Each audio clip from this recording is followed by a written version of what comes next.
están? Bienvenidas, bienvenidos a MBD Noticias. Comenzamos con la información en este viernes con 8 grados nada más a esta hora y como siempre vamos a saludar a quienes nos están siguiendo por la señal abierta 6.1, también a los cables del país, a quienes nos están viendo en vivo a través de tvciudad.uy y a través de YouTube o de la querida radio 107.7 FM Uniradio, la radio de la Universidad de la República. También saludos a quienes nos están escuchando por esa radio. Vamos a ver cómo va a estar el tiempo. Todo el mundo pregunta, ¿es verdad que va a llover el sábado? Y aparentemente sí va a llover. Lamentablemente vamos a tener una máxima de 18 grados mañana y de 11 la mínima y aumento de nubosidad, dice Inumet, con precipitaciones, tormentas, ventoso también. Y para el domingo disminución de nubosidad, precipitaciones, pero mejorando, ventoso también, dice Inumet, para el domingo con una máxima anunciada de 19 grados. Vamos a ir a los adelantos de los temas que vamos a estar desarrollando en algunos minutos. Contarles que el presidente Yamandu Orsi anunció que este viernes llega a Uruguay Lou Rinaldi, es el nuevo embajador de Estados Unidos en nuestro país. Orsi además destacó que el gobierno de Finlandia está considerando realizar una visita oficial a Uruguay y ratificó el interés de desarrollar el comercio con los países árabes y del sudeste asiático. Todo esto en el marco de la visita que está haciendo el presidente en Estados Unidos. En la Comisión de Hacienda y Presupuesto de Diputados, que viene trabajando hace tiempo y tiene arduo trabajo por estos días, allí el Ministerio de Vivienda y Ordenamiento Territorial anunció la duplicación de las partidas para atender los 5 ejes de trabajo con la población con mayor nivel de vulnerabilidad, duplicando los fondos destinados y llegando a 700 millones de dólares para el periodo. Vamos a estar desarrollando esta información más que importante también.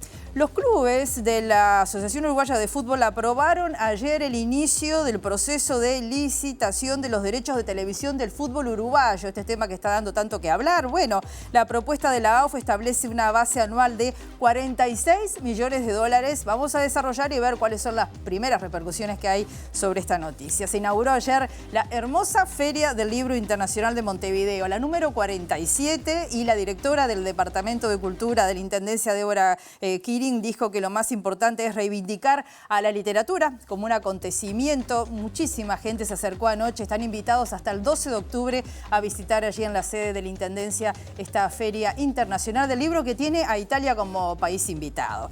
En la entrevista central vamos a recibir al músico vocalista Gabriel Perufo, vocalista de Buitres, que el próximo 4 de octubre va a estar presentándose en sitio allí en el Velódromo Municipal, así que con él estaremos hablando algunos minutos. Vamos a ver cómo está la ciudad en materia de tránsito y movilidad. Vamos a ver las cámaras del Centro de Gestión y Movilidad de la Intendencia de Montevideo. Ahí la vemos. Tengan en cuenta que en Guayabos, entre Minas y Carlos Roxlo, de 7 a 18 horas habrá carga y descarga. En Río Negro, entre 18 de julio y San José, también va a haber allí una intervención hasta la 1 de la tarde. En Canelones, entre Boulevard Artigas y Araucho, va a estar trabajando una grúa hasta las 20 horas. En 8 de octubre, entre Avelino Miranda y Berro, de 7 a 20, va a estar trabajando una grúa también. Y en Boulevard Artigas, entre García de Zúñiga y Benito Nardone, en la senda hacia la Rambla, otra grúa, en este caso de 5 a 21 horas.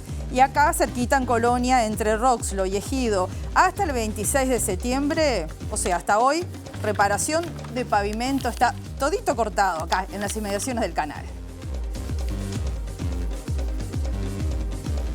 Vamos al desarrollo de la información. Una delegación, como decíamos, del Ministerio de Vivienda y Ordenamiento Territorial compareció ante la Comisión de Presupuesto y Hacienda de Diputados para explicar allí la asignación presupuestal determinada por el Poder Ejecutivo para el quinquenio. En ese sentido, la ministra Tamara Paseiro informó que para atender a los 5 ejes de trabajo que se propusieron con la población con mayor nivel de vulnerabilidad, se van a estar duplicando los fondos destinados a este sector, llegando a 700 millones de dólares para este periodo.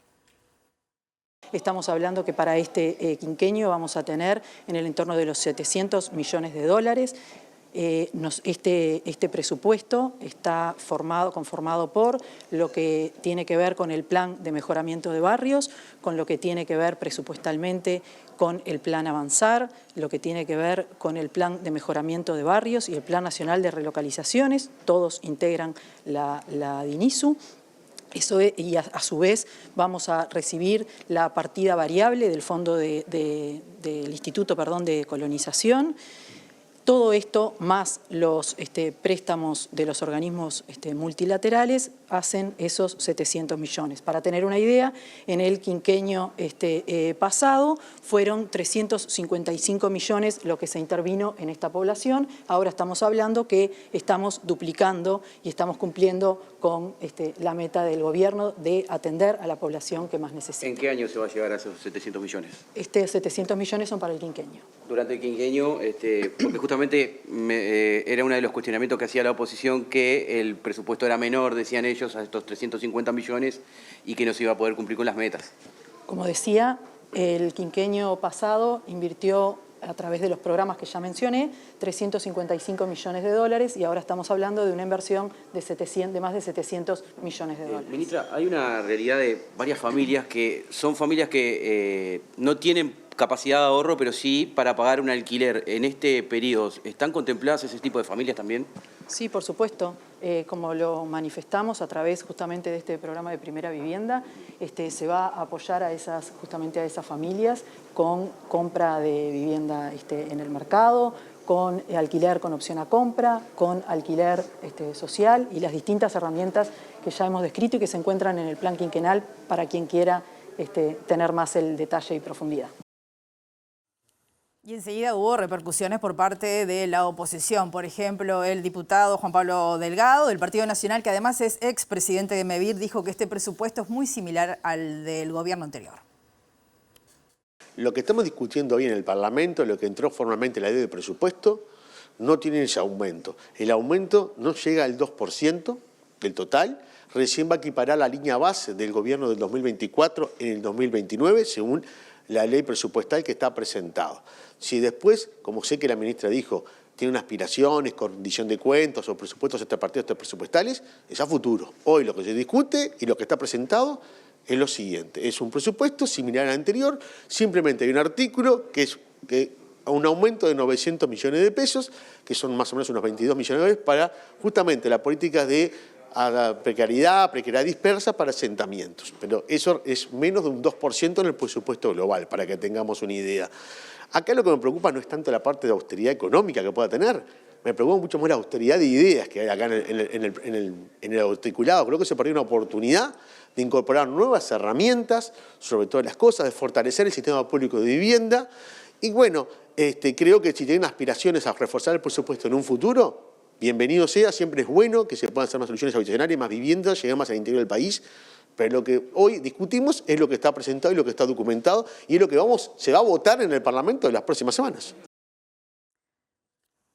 Y los gremios de la educación también están planteando la preocupación que hay porque se enteraron del presupuesto, lo consideran bastante magro. Por ejemplo, el vicepresidente de la Federación Nacional de Profesores de Secundaria, hablamos de José Olivera, dijo acá que existe gran preocupación en los sindicatos de la enseñanza por este presupuesto destinado a la ANEP y a la UDELAR particularmente, porque está lejos de las aspiraciones de las autoridades, pero también de los trabajadores.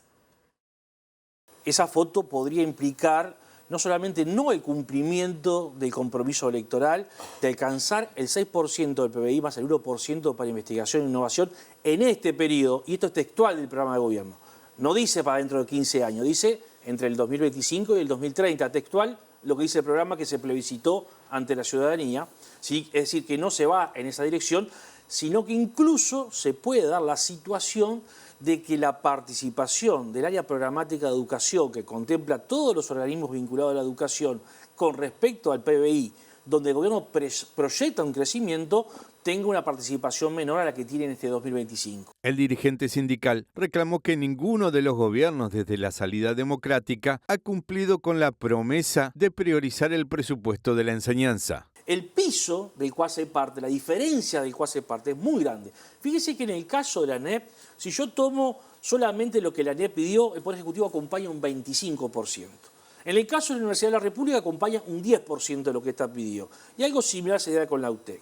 En el caso de la ANEP le puedo sumar otras reasignaciones que se daban en el marco del Ministerio de Educación y que hoy pasan a la ANEP como algunas becas. Bueno, llega a un 30%. O sea, la diferencia del punto de partida muy grande que uno tiende a pensar claramente que hay que marcar una tendencia desde el primer año del presupuesto. Y lo que es claro que el presupuesto en el 2026 va a tener nuevos rubros, pero que son netamente insuficientes y que por lo tanto ya desde el primer año, ya desde el año 26, hay que marcar una tendencia distinta a la que está planteada en el día de hoy.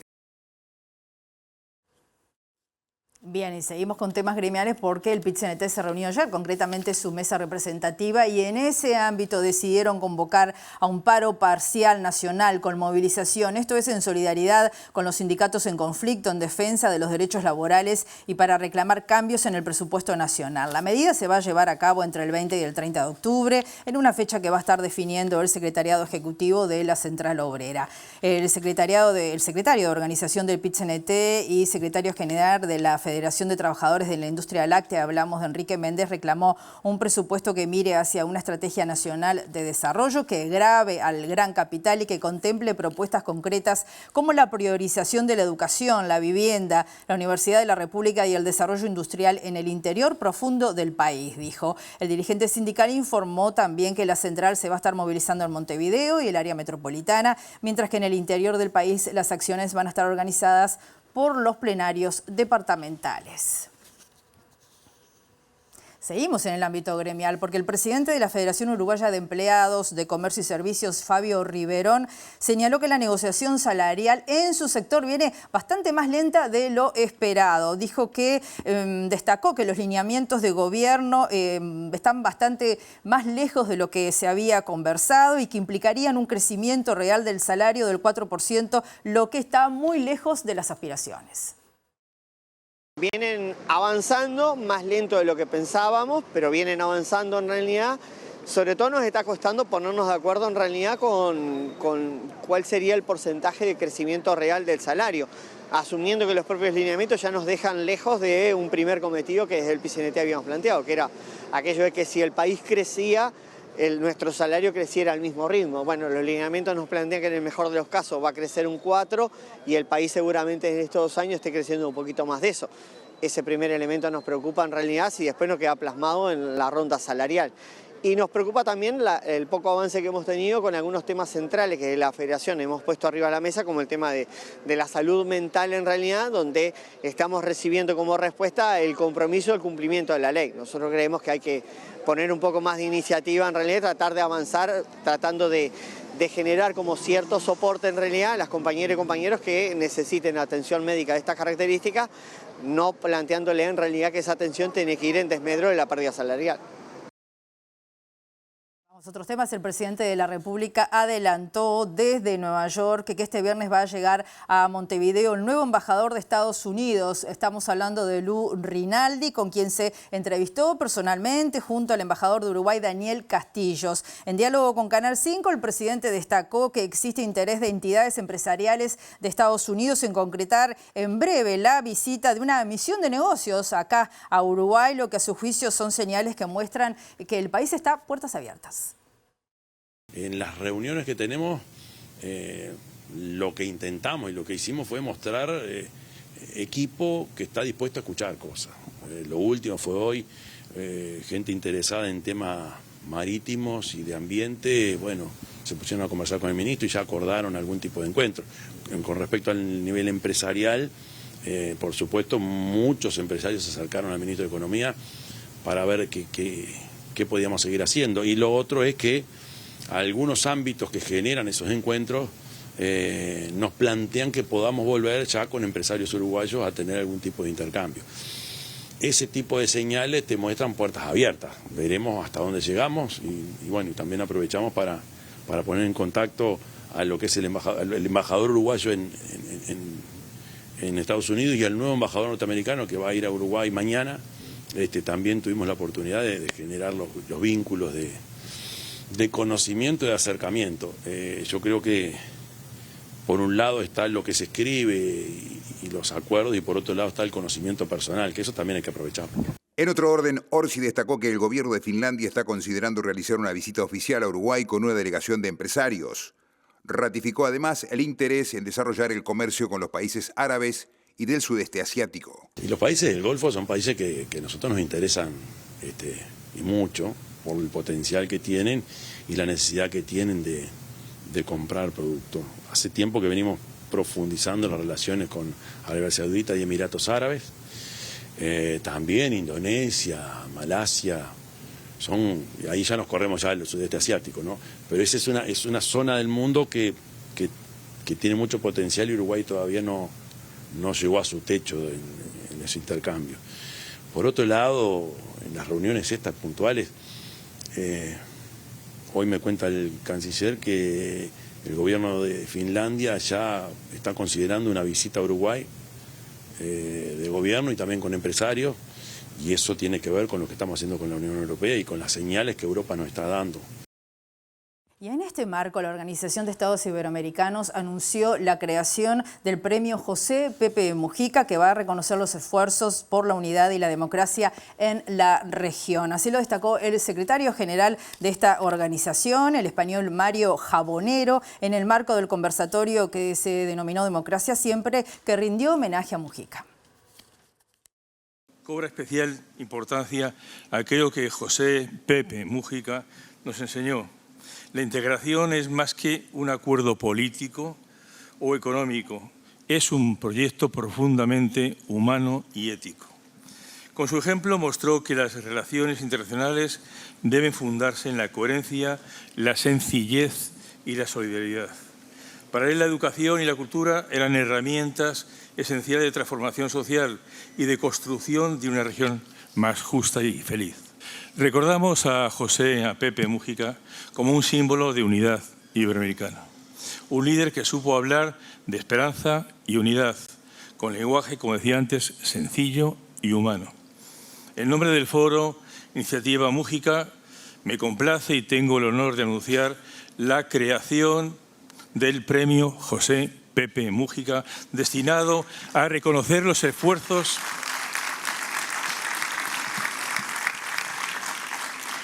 por la unidad y la democracia de la región. Ese será, creemos, estamos convencidos, un paso muy importante para mantener vivo su legado, proyectarlo para el futuro y hacerlo partícipe a las nuevas generaciones. Todo esto no es un acto simbólico, es continuar un gran proyecto de futuro. Y desde Nueva York, el asesor presidencial Álvaro Padrón dijo a MBD Noticias que este es un momento complejo para Naciones Unidas y con la adhesión más grande por la causa del Estado palestino. Para el analista internacional, Uruguay tiene que asumir en este marco el papel de facilitador en la negociación por la paz.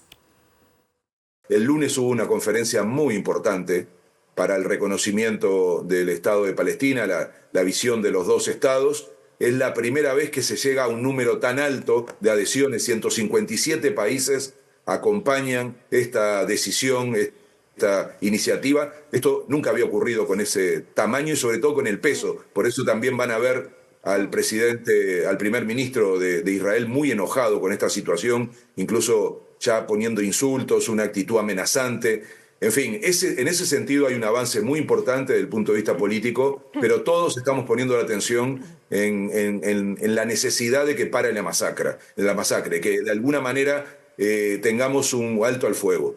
Y eso también está ocurriendo ahora, una discusión muy fuerte intentando encontrar un camino para eso que es muy difícil. Hay ahora una cierta iniciativa de Estados Unidos, todavía no es fácil confirmar eso, pero claramente es un país determinante para que esto ocurra, porque es un gran aliado de Israel. Entonces, yo diría que hoy todos los esfuerzos están puestos en ese objetivo.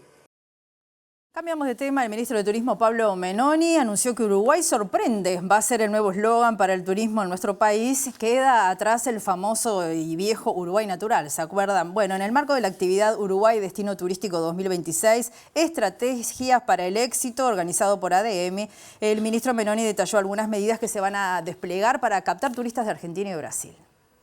Tenemos que captar el interés de esos turistas, de esos 52 millones de turistas brasileños, de población brasilera que tenemos desde San Pablo hacia el sur. Primero tenemos que captar su interés. Para captar su interés lo que hacemos es lo que decíamos recién, microsegmentación en la promoción. Estamos hablando esencialmente de inteligencia artificial.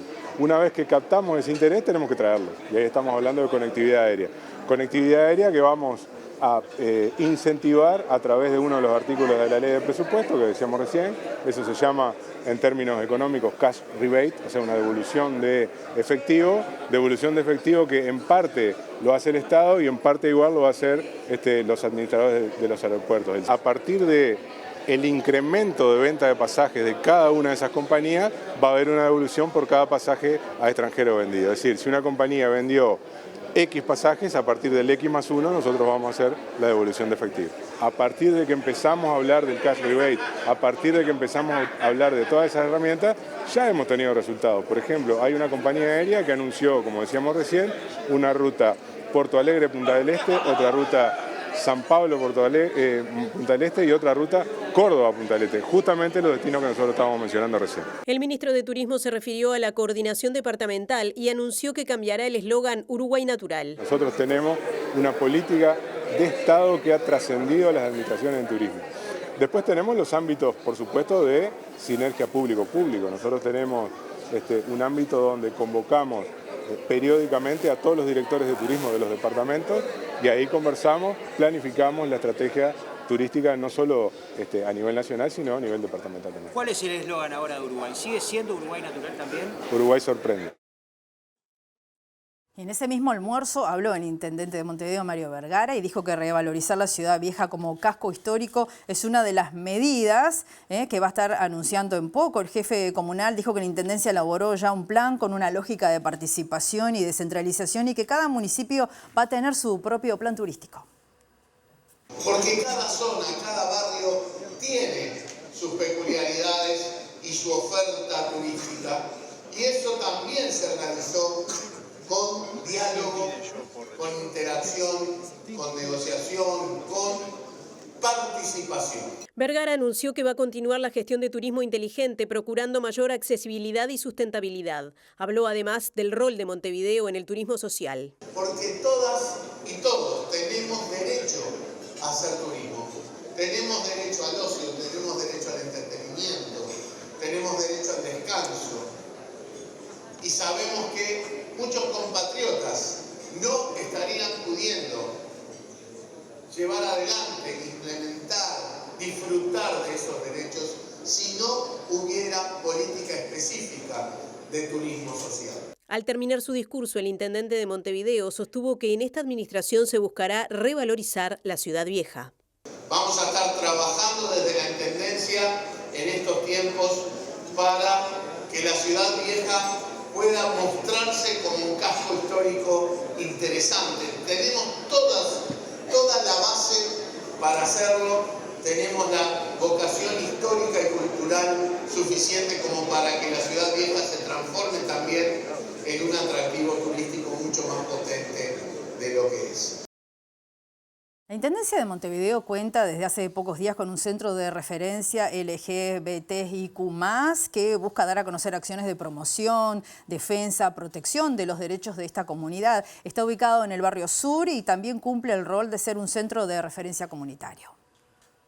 Este es un centro abierto, de puertas abiertas a la comunidad. Vos decías, está en realidad destinado a personas de la comunidad LGTBIQ+, pero obviamente también se reconoce el lugar donde está inserto. Estamos en pleno corazón del barrio Sur y también hay que reconocer la memoria de este barrio. Acá hay una cantidad de población afro y también se trabaja integrando a la población y a la comunidad. Es un espacio abierto donde hay, aparte de asistencia de alguna manera más social a población LGTBIQ+, hay también talleres, espacios más de conversatorio abiertos a la comunidad que tenemos acá. Hay espacios inclusive donde tratamos de incluir socialmente. Han habido, por ejemplo, instancias con el CAIF, que está acá cerca, con el Liceo número 1. De alguna manera, entendiendo que la comunidad LGTBIQ+ no es un gueto, ¿no? Es cerrado, sino que es parte de nuestra sociedad. En el marco del Mes de la Diversidad, este viernes se celebra una nueva marcha por los derechos de la comunidad LGBTIQ+. Esto es una marcha organizada por los colectivos sociales. La Intendencia colabora con la infraestructura, como lo ha hecho desde hace mucho tiempo y lo seguimos haciendo. Se espera una cantidad de gente. A mí me parece que está bueno dejar claro que no es un desfile del orgullo lo que vamos a tener mañana en las calles de Montevideo, sino que es una marcha popular. Lo decíamos en la portada, con 33 votos a favor y 13 negativos, el Consejo de Fútbol Profesional de la AUF aprobó ayer el pliego para la licitación de derechos de televisación. Los equipos que se opusieron fueron Cerro Largo, Liverpool, Miramar Misiones, Peñarol, Progreso, River y Uruguay Montevideo. La propuesta liderada por el Comité Ejecutivo de Ignacio Alonso establece el inicio del proceso licitatorio que tendrá un piso de 46 millones de dólares por año por un paquete que abarca Primera División, Segunda División Profesional, la Copa AUF Uruguay, la Primera División Amateur, Juveniles A, B, Fútbol Femenino, Fútbol Playa, Fútbol Sala, tanto la Copa Nacional de Clubes como la de Selecciones de OFI. La AUF dividió la licitación en 6 lotes que se va a licitar en esta forma. Va a separar televisación abierta y cables locales, streaming, derechos internacionales, merchandising y otros aspectos que van a estar siendo dados a conocer.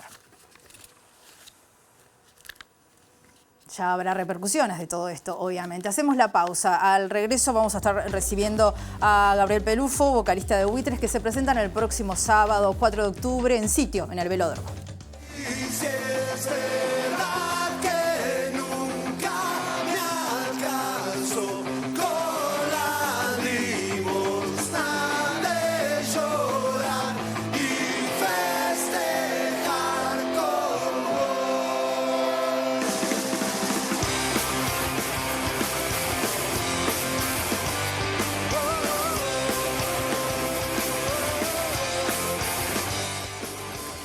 Muy bien, estábamos recordando los 17 años de Buitres en el Velódromo y con este recuerdo tan lindo y emocionante vamos a recibir a Gabriel Pelufo porque se presenta en el 4 de octubre en Sitio, en el Velódromo. ¿Cómo estás, Gabriel? Gracias por venir. Andas? Buen día, Rocino. Muy bien. Contento. Contento. Estabas mirando, te veía. ¿Qué pasa cuando ves tantos años? Porque el Velódromo yo pensaba fue un lugar para ustedes muy importante, donde hubo hechos históricos para la banda, los 25, los 17 años.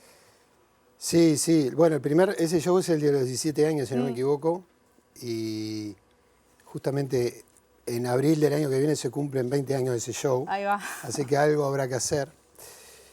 Pero fue importante. ¿Por qué 17 años? Uno festeja los 5, los 10, los 15, los redondos. 20, los números redondos. ¿No? Y bueno, en ese momento yo creo que simbolizaba el momento que la banda llega al velódromo. O sea, que cuando una banda llega al velódromo creo que es la popularidad es significativa, ¿no? Pero bueno, ese fue el largo camino de la banda, de lo que trabajó la banda, en el cual le tenemos que agregar los 7 años de los estómagos, ¿no? Porque fue un trabajo de 2 décadas para llegar a esa popularidad. Me parece que es un poco, simboliza eso. Y bueno, lo veo con mucha emoción. Digo, yo no voy mucho para atrás. No me gusta ver ni fotos ni cosas. Pero bueno, vengo acá, vos me pones eso y la verdad que me gusta. Sí, te emociona. Gabriel, ¿y cómo llegan al Velódromo? No es una cifra redonda, pero hay cosas para celebrar. Están terminando una obra, un proceso creativo que los tiene muy entusiasmados, ¿verdad? Sí, yo creo que ese parón tan distópico que tuvimos con la pandemia fue complicado, fue complejo para todo el mundo. No voy a ahondar al respecto, pero para los artistas fue bravo. Bueno, en el caso nuestro tuvimos que atrincherarnos y ver cómo íbamos solucionando las cuestiones de los distintos integrantes de la banda y eso. Nos afectó a todos, obviamente, pero el principal problema es que no se podía tocar ni nada. Y a diferencia de lo que pasó de repente en otros países del norte, qué sé yo, que la gente inmediatamente se volcó a los espectáculos, acá fue un fenómeno un poco más paulatino y costó volver. Y la realidad ya era otra cuando volvimos. Pero bueno, nos propusimos tocar y volver a las giras por el interior, tratar de llegar o a través de festivales primero, o a través de coproducciones, o a veces de producciones propias de la banda. Y bueno, y otra vez volvimos a tener respuesta en Salto, en Paysandú, en Tacuarembó, en Melo, Cerro Largo. Obviamente Canelones es un lugar que nosotros somos muy fuertes. Colonia, Rivera. Ahora fuimos a Colonia, volvimos a Colonia. Y la verdad que otra vez sentimos que estaba esa fuerza vigente, la gente nos quería y volvimos a retomar, digamos, el espíritu de querer componer, que era, en cierta forma siempre lo dijimos, es el sentido de la banda. Sí, ustedes hicimos un disco. Hicimos un disco que lo tenemos hecho. Lo tenemos hecho, estamos en los últimos detalles y va a tener también una forma de lanzamiento totalmente diferente a lo habitual, que está relacionada con justamente priorizar a la fidelidad de nuestra gente. Ahí va, es un disco nuevo que sale el año que viene. Tengo entendido que son 8 temas. 8 temas. Ajá. Y está Sebastián Teixeira también bastante... Está, sí. No quieres adelantar mucho, me parece. No, te lo puedo decir. El productor es Ale Vázquez, que es un productor argentino que ha producido a algunos artistas nacionales, nos los han recomendado todos, sobre todo Cristian Cari de La Triple, yo hablo mucho con él, y él me habló muy bien de Ale, y bueno, decidimos por él, y Ale nos propuso a Sebastián, y la verdad que fue fantástico. Pues yo a Sebastián lo conozco, todos lo conocemos, lo queremos mucho. Sin duda. Yo he estado invitado con La Vela Porca varias veces, he cantado en discos y eso, pero pasás a un tipo de relación muy diferente. Todo el mundo sabe que Sebastián es un tipo muy generoso, es buen tipo, buena persona, pero aparte es un gran músico y un gran arreglador de canciones, ¿no? Y bueno, trabajar con él fue maravilloso y bueno, de repente, para mí no es tan difícil, pero ver lo bien que trabajó con Gustavo y con Pepe, con Orlando, o sea, y estuvo muy bueno, estuvo muy bueno. Pensando en el repertorio, ¿no? que van a ofrecer el 4 de octubre y en ese último disco, además de que están haciendo, que están terminando, que me imagino que alguna sorpresita, algún adelanto habrá, pero vienen con Mecánica Popular, que justamente hacías referencia a la pandemia. El canal hizo algo muy lindo, que ustedes participaron en plena pandemia y ahí presentaron prácticamente el disco en el Solís. Bueno, eso es los discos, o sea, no... Estamos hablando de música que es música popular, o sea, está relacionado con el contexto que está viviendo. Vos cuando tirás algo, tirás nuevas canciones, intentás conectar con la gente que está contemporánea, lo que está pasando en el momento, ¿no? No estás haciendo una obra de arte para que sea apreciada en forma temporal. Y bueno, nosotros decidimos en aquel show de TV Ciudad decir, bueno, esto es lo que hicimos. Lo íbamos a presentar los próximos 2 años, pero acá está. En vez de ir a los clásicos, tocamos los temas del disco, ¿no? De ese disco quedan temas que están en el repertorio. Está La Primera Vez, que es un tema que la verdad que nos abrió inclusive la oreja para gente que no escuchaba mucho Buitres. Y habla en la caja. ¿Qué pasó con La Primera Vez? ¿Lo sorprendió a ustedes el impacto que tuvo? Nos sorprendió en el ensayo cuando apareció, pero son esos temas que tienen esa magia. Nos sorprendió en el ensayo, nos sorprendió lo rápido que salió. Y en vez de ir a grabar un disco, fuimos a grabar el tema. Nos fuimos a Argentina con Álvaro Villagra y lo grabamos y pasó algo. Son esas cosas que es un poco... Si hubiera una fórmula, sería fácil porque los 8 temas hacíamos... Ahí va. Pero no hay una fórmula, son cosas que pasan. Pero después hay otro tema, Habla en la Caja, también está integrado al repertorio.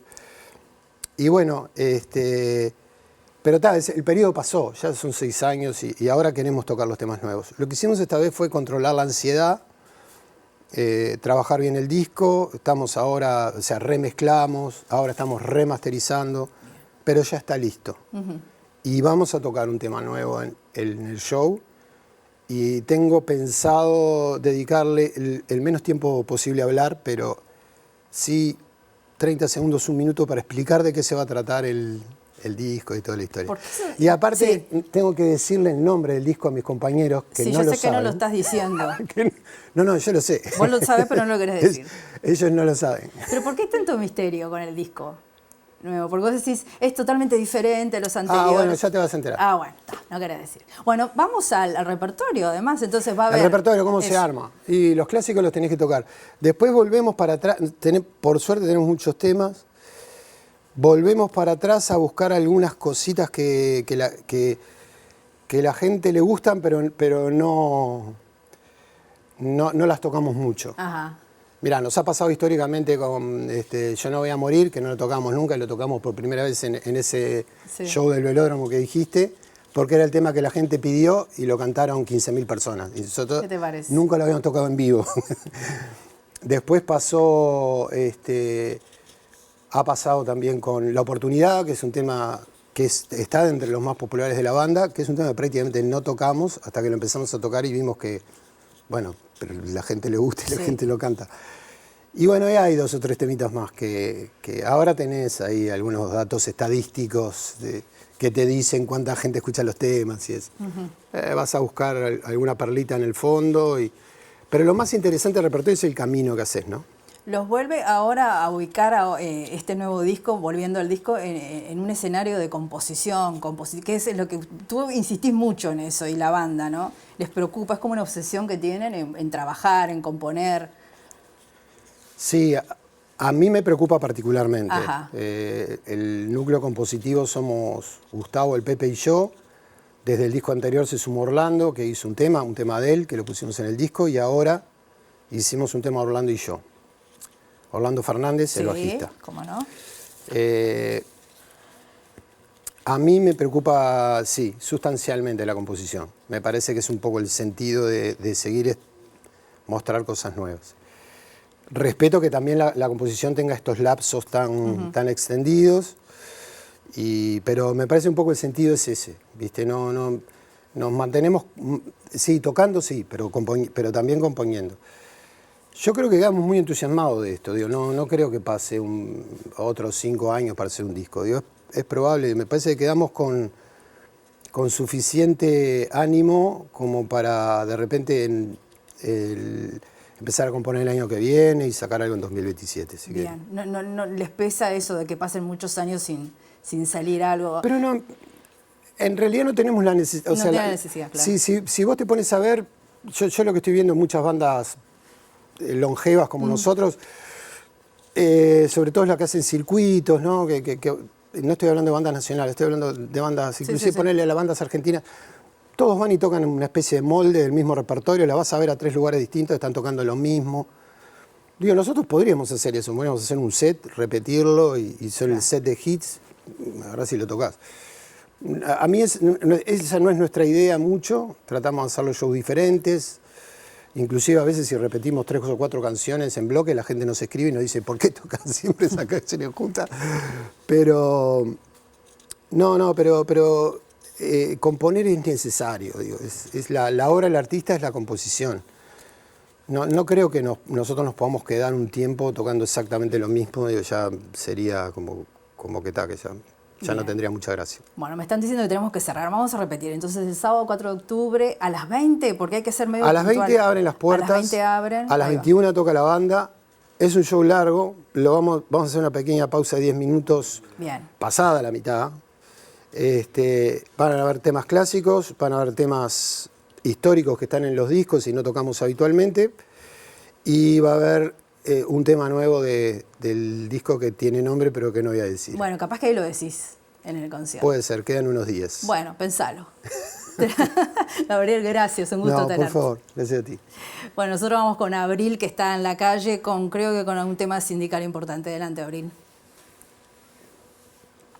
Gracias, Rosina. Buen día para ti, para todos. Exactamente, esto tiene que ver con la Unión de Trabajadores de Pedidos Ya a raíz del más reciente caso de la restitución de un trabajador luego de haber sido desvinculado por participar de movilizaciones y reivindicaciones sindicales, algo que ya ha sucedido en oportunidades anteriores. Y para hablar sobre esto estamos con la secretaria general de la Unión de Trabajadores de Pedidos Ya, Camila Lara. Muchas gracias por recibirnos esta mañana. Bueno, ¿cuál es la importancia de este fallo que permite el regreso al trabajo de esta persona? Bueno, la importancia del fallo en el que utilizamos un recurso de amparo, en realidad para poder restituir al trabajador, demuestra que la empresa tenía o tiene conductas antisindicales y aparte obviamente lo que tiene que ver con la relación de que hay una relación evidentemente de dependencia entre el trabajador y la empresa, independientemente de que el vínculo contractual sea a través de una unipersonal, ¿no? ¿A cuándo se remontan estas movilizaciones sindicales por las cuales este trabajador fue desvinculado y cuántas otras personas estaban en la misma situación? Bueno, en realidad los trabajadores se convocaron y se autoconvocaron haciendo movilizaciones sindicales en julio de este año y terminó con lo que es la refundación organizacional, no sé si es bien el término, de la Unión de Trabajadores de Pedido Ya, y habían varios compañeros y compañeras que estaban en esta situación de que les habían bajado la aplicación previamente, y logramos restituir a una dentro de lo que es el ámbito de negociación bipartita, y ahora se reinstaló a otro a través de la Ley de Recurso de Amparo. ¿Cuál es la situación actual de los trabajadores de la aplicación, teniendo en cuenta que en su momento, en enero de 2024, hubo despidos masivos? ¿Qué pasó con esas personas? Bueno, los compañeros con los despidos masivos, cada uno fue armando su rumbo, digamos, y eran todos gurises jóvenes, por suerte, o sea, creo que la mayoría están encaminados en otros trabajos. De mi parte, yo quedé... O sea, la organización no muere porque la matan de la manera por lo pronto en que intentaron, así que volvió la Unión de Trabajadores de Pedido Ya y los trabajadores me convocaron como secretaria general y por eso en realidad soy una de las 251 trabajadoras de ese momento. Te consulto por el caso de este trabajador de Pedido Ya que realizó una demanda que recientemente fue desestimada para constatar una relación de dependencia laboral y reclamar, bueno, los beneficios que tiene justamente ser empleado de una empresa. Bueno, en realidad nosotros como sindicato no llevamos adelante ese juicio, o sea que no nos consta muy bien cuál fue la demanda específica. Sí sabemos que el resultado fue negativo para este trabajador. Entendemos que el abogado que lo llevará adelante hará una apelación y ahí se terminará de resolver. Es raro, igual para nosotros suena raro que ninguna de los argumentos que haya llevado al trabajador no determine la dependencia, porque la dependencia es bastante sólida en casi todos los casos que se llevan a juicio. Perdón que se me va la voz. Bien, este reclamo de este trabajador es algo que se viene repitiendo en torno a la discusión respecto a la naturaleza de las empresas de aplicaciones y las relaciones que mantienen con los trabajadores. En ese sentido hay un proyecto de ley que está en curso para... mejorar justamente la calidad del trabajo. ¿Cómo se analiza? ¿Cuál es la legislación? ¿Qué características debería tener ese proyecto para que mejoren esas relaciones? Y bueno, en principio determinar un poco más lo que es la relación de dependencia de estos trabajadores, que es polémico incluso para ellos, pero que son la forma en que van a conseguir mayores garantías laborales. Hoy por hoy igual está la ley y está el decreto que la regula, que ese decreto le hace un poco más de justicia a las palabras de los trabajadores en su momento, con el tema del derecho a la negociación colectiva, con el tema del derecho a la organización sindical. Hay una base muy sólida en lo que tiene que ver con el banco de seguros. Dentro del decreto también hay una base muy sólida en lo que tiene que ver con la seguridad y la seguridad de higiene del trabajador, potenciando que hayan lugares de descanso, lugares baños y lugares puntos de encuentro, ¿no? Que sean propios para esta calidad de trabajadores. Y bueno, después está la discusión de si son autónomos o dependientes, que en realidad eso termina siendo complejo a la hora de lo que tiene que ver más que nada con el banco de previsión social, ¿no? Que es en definitiva después lo que pierde la calidad de licencias, salarios y el subsidio por enfermedad, subsidio por desempleo. O sea, mientras sean autónomos no van a poder contar con todos esos otros beneficios, ¿no? Y bueno, eso hay que trabajarlo. O sea, es un trabajito. Muchas gracias. Por favor, gracias a ti. Bueno, la palabra de la secretaria general de la Unión de Trabajadores de Pedido Ya y veremos cómo avanza la legislación parlamentaria en torno a esta discusión. Volvemos a ustedes. Muy bien, muchas gracias, Abril. Ayer, como decíamos, comenzó la Feria del Libro, que este año tiene como invitado a Italia, una feria que va a estar hasta el 12 de octubre en la Intendencia de Montevideo. Y en ese marco, Débora Quirín, que es la directora de Cultura, presentó algunas de las actividades que se van a estar realizando a lo largo de casi 20 días. Destacó el streaming que se está emitiendo a través de nuestra pantalla, de TV Ciudad, y concluyó que más allá de lo coyuntural del mercado, lo interesante es reivindicar a la literatura como un verdadero acontecimiento. La verdad que siempre es una alegría presentar una nueva edición de la feria en un renovado formato. Estamos hablando de casi 20 días de actividades de lunes a domingo con entrada gratuita, más de 200 actividades de todo tipo y perfil. Específicamente el stand de la Intendencia, que está al ingreso de la feria, se convierte en una librería de la ciudad en la que reúne más de 30 editoriales independientes, lo que realmente es una oportunidad interesante de conocer los perfiles, los sellos y los catálogos. Y en paralelo acá, en el piso 1 y medio, tenemos a la Sala Marosa, que también un homenaje a la poeta, en la que se van a organizar distintas tertulias, presentaciones, charlas y talleres. Y después tenemos pequeñas intervenciones, también el coro de la EMAD va a hacer intervenciones con el cancionero de Federico García Lorca y una serie de tangos dirigida por Sara Sabaj.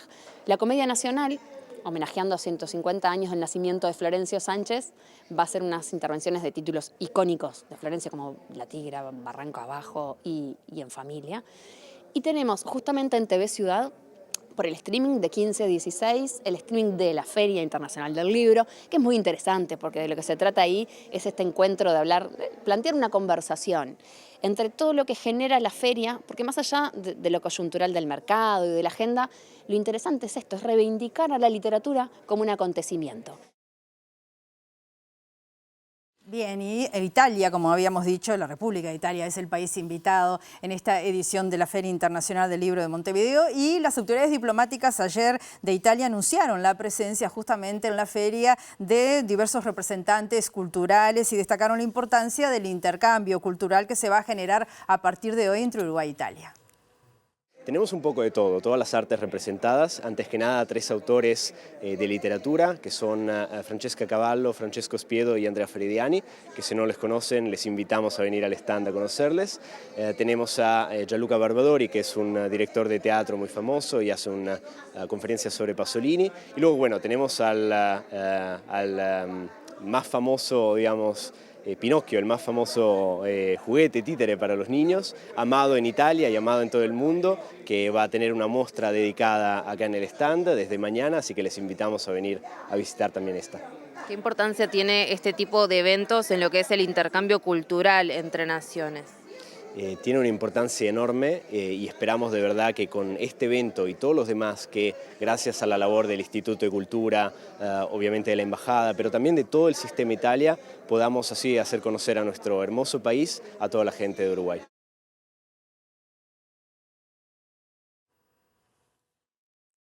Las históricas atracciones del Parque Rodó van a estar sumando 5 nuevos juegos desde el mes de noviembre. Entre ellas, el mayor parque de juegos montevideano va a volver a tener una montaña rusa después de 12 años.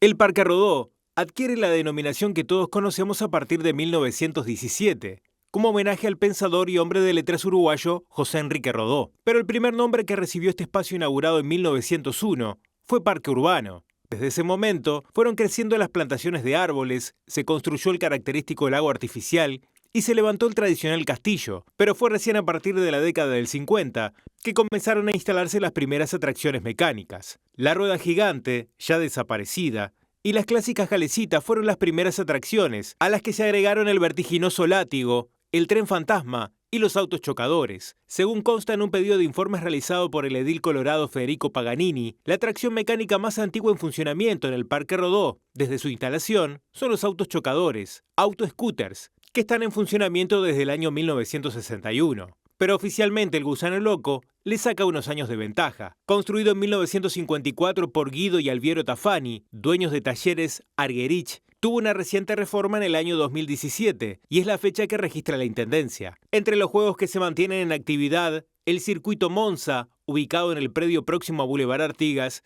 está en funcionamiento desde el año 1975. El popular Dumbo funciona desde el año 1980 y el Rock and Samba comenzó a funcionar en el predio en el año 1983. Las últimas modificaciones en los juegos mecánicos datan del año 2015 con la inauguración de la Casa del Terror, el Kamikaze y el Cinema. Por esos años los concesionarios habían decidido cerrar 2 importantes referencias del parque, la montaña rusa, vendida en el año 2013 a un parque mexicano, y el viejo tren fantasma, desmantelado por el año 2014.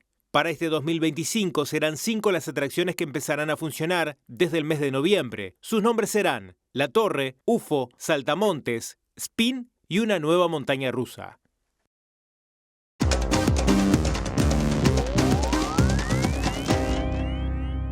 La justicia de Francia condenó al expresidente Nicolás Sarkozy a 5 años de prisión por asociación ilícita en el caso sobre presunto financiamiento ilegal por parte de Libia de su campaña electoral del año 2007.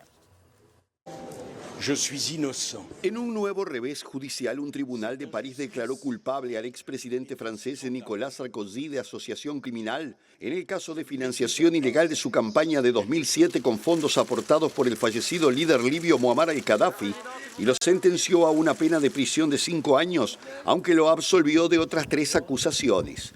Es la conclusión de un largo proceso que ha perseguido a Sarkozy desde el 2011, cuando una agencia de noticias libia y el propio Gaddafi revelaron que el gobierno de ese país había desviado en secreto millones de dólares para apoyar la campaña de Sarkozy, a cambio de que el líder francés facilitara el regreso del régimen de Trípoli a la escena internacional.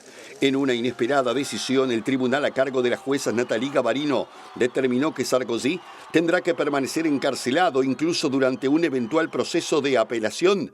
Anunció que el procesado ya adelantó al declarar que luchará hasta el último suspiro para demostrar su inocencia con un recurso ante el Tribunal Europeo de Derechos Humanos. La Corte programó para más adelante el comienzo de la ejecución de la condena, con lo que el exmandatario de 70 años se ahorró la humillación de ser trasladado desde la sala de audiencias a su centro de reclusión y se convertirá en el primer expresidente francés que cumple efectivamente pena de cárcel. El fallo marca una dramática caída para Sarkozy, quien reiteró su inocencia al afirmar que su condena socava la confianza en el poder judicial francés. Si quieren que duerma en la cárcel, dormiré en la cárcel, pero con la cabeza bien en alto, declaró a las afueras del tribunal. Se trata de la tercera condena judicial para Sarkozy, que ya fue declarado culpable en otros 2 casos separados de corrupción que implicaron para él estar varios meses con un brazalete electrónico. Nos vamos, ya llega Ciudad Viva, volvemos a las 13 horas. Que pasen bien.